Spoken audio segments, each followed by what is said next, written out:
Assalamualaikum dan salam sukan untuk semua. Menjelang perlawanan kelaikan Piala Dunia 2026, Piala Asia 2027-26 Mac ini, FAM ada plan B jika keadaan padang Stadium Nasional Bukit Jalil tidak memuaskan untuk digunakan sebagai venue. FAM akan mengadakan lawatan ke gelanggang keramat Harimau Melaya itu pada awal Mac ini bagi menentukan kesesuaiannya sebagai venue perlawanan. Jika tidak sesuai, aksi berkenaan akan dianjur sama ada di Stadium Sultan Ibrahim Johor atau Stadium Sultan Mizan Zainal Abidin di Terengganu. Saya tahu memang kita dimaklumkan oleh PSM dan selepas konsert tersebut saya dah maklum pada PSM Chairman Dato' Isaac, saya akan pergi dengan tim akan lawat sanalah by awal Mac. Kita akan tengok condition masa itu. Kalau condition tak bagus, kita pergi tempat lain. Kalau tak ada, jadi kita kena tengoklah. Jadi dan dia telah maklum pada saya tengah ada membawa rumput tu di luar dengan ni semua, tapi yang pentingnya pada awal Mac kita akan tengok sama ada boleh digunakan untuk 26 hari bulan Mac lawan Oman di Bukit Jalil. Tapi saya tak ada dapat maklum lagi dengan pemangku Sultan Johor lagi. Saya rasa itu yang terbaiklah. Kalau tak ada, Terengganu dengan situ. Itu antara yang terbaik. Kerana Coach Kim ni nakkan kualiti padang yang cantik. Beliau berkata demikian selepas sesi Town Hall bola sepak wanita FAM. SMBJ yang dijadikan venue bagi konsert Ed Sheeran minggu lalu mengundang kebimbangan orang ramai berikutan permukaan padang pernah rosak selepas persembahan Coldplay. Meskipun belum tersenarai dalam program Road to Gold, atlet pelayaran kebangsaan Nur Syazrin Muhammad Latif yakin dengan program yang dirangka Majlis Sukan Negara akan bantu dirinya untuk tampil lebih cemerlang di Tamasya Olimpik Paris. Beliau akan berkelana ke Eropah bagi meningkatkan prestasi sebelum menghadapi tamasya terbesar dunia itu. Atlet berusia 26 tahun akan menjalani latihan di Palma, Spanyol bermula 23 Mac ini sebelum menyertai kejohanan Last Chance Regatta di Jerez, Perancis pada 18 hingga 27 April nanti.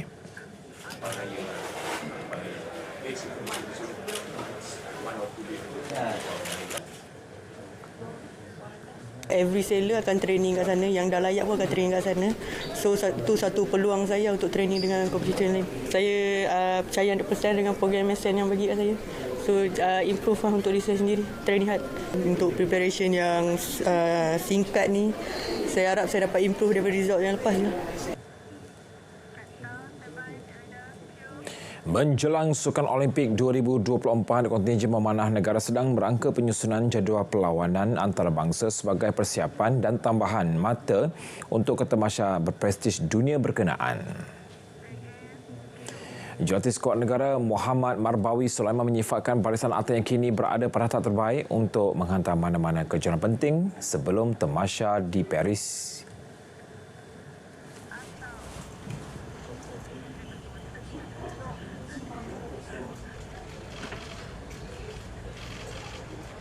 Kita gantikan dengan kejohanan lokal lah yang akan berlangsung esok hari di Sikap Kebangsaan di Shah Alam. Dan untuk bulan April nanti kita ada first international competition di Shanghai, World Cup Shanghai, dan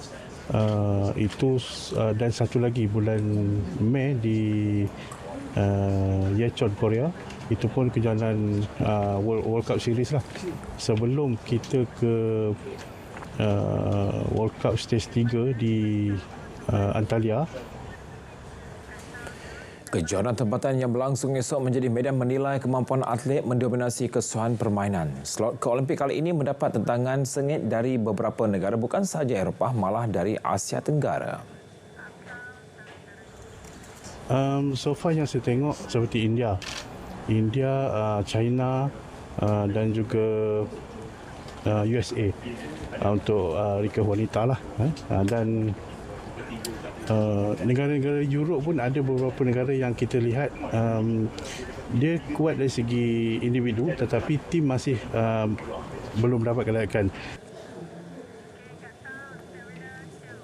Bermain sayap Harimau Malaya, Faisal Halim merangkul gol terbaik pada Piala Asia Qatar. Faisal yang lebih dikenali sebagai Mickey jauh mendahului pesaing selepas undian ditutup. AFC menyerahkan jaringan Faisal Halim pada perlawanan menentang Korea Selatan bersama 7 lagi gol lain untuk dipilih sebagai gol terbaik Piala Asia edisi ke-18. Dia berjaya mengutip 85% undian. Peratusan diraih jauh meninggalkan pesaing lain antaranya wakil Jordan, Korea Selatan, Thailand dan Iran. Faisal mencipta sensasi dengan meledak gol cukup licik memperdaya pertahanan lawan termasuk pemain Bayern Munich Kim Min-jae. AFC sebelum ini turut menilai gol Faisal itu sebagai salah satu keajaiban di pentas Piala Asia. Perkembangan Liga Malaysia Tonggak Baharu Terengganu TFC, Safawi Rashid berazam untuk menghadiahkan satu piala buat skuad penyu musim ini.